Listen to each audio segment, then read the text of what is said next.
sıra hərəkətləridir. Yaxşı. Bəs müəllim, struktur cəhətdən əsas hərəkətə uyğun olan hərəkətlər nələrdir? Hazırlayıcı hərəkətlərdir, bəli. Yaxşı, fiziki tərbiyə dərsində istifadə olunan hərəkətləri ardıcıllıqla saya bilərsiniz? Sıra hərəkətləri, inkişaf, Sonra hazırlayıcı, əsas, tamamlayıcı, bərpa edici hərəkətlər. Dərsdə verilən oyunların təşkilinin müxtəlifliyi nə adlanırdı?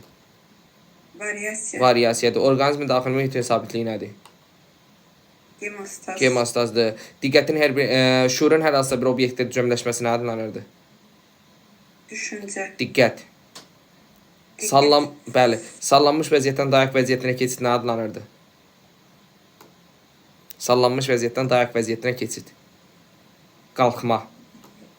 kumadır, Baş üzərindən çevrilmə və ardıcıl dayaqlara toxunuş. Baş üzərindən çevrilmə və ardıcıl dayaqlara toxunuş.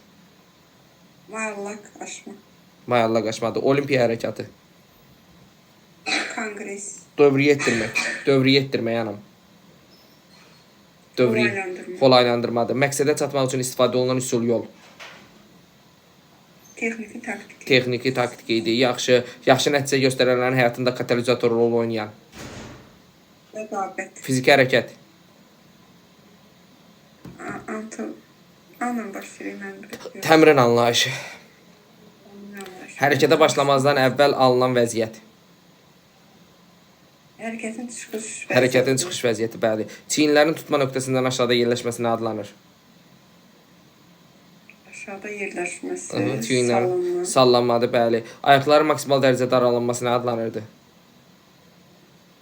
şpaqat, Şqabat adlanırdı, bəli. Sonra dəstə yarışacaq qrupların komandalarının bir-birinə yaxın hazırlıq səviyyəsinin təşkilinə nail olmaq nə adlanırdı? bərabər imkanlar, Bərabər imkanların yaradılması. Şagirdlərdə əgər bərabər imkanların yaradılması nələr ola bilər? Psixoloji nə yaranır? Bəli, psixoloji təcrid sindromu yaranırdı. Aha, yaxşı. Nizam-intizam qaydalarına əməl etmək şagirdlərdə nəyi formalaşdırırdı?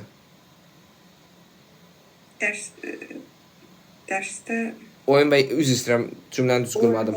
Oyun və yarış qaydalarına əməl etmək şagirdlərdə nəyi formalaşdırırdı? Nizam-intizam anlayışı. Bəli, nizam-intizam anlayışı. Yaxşı.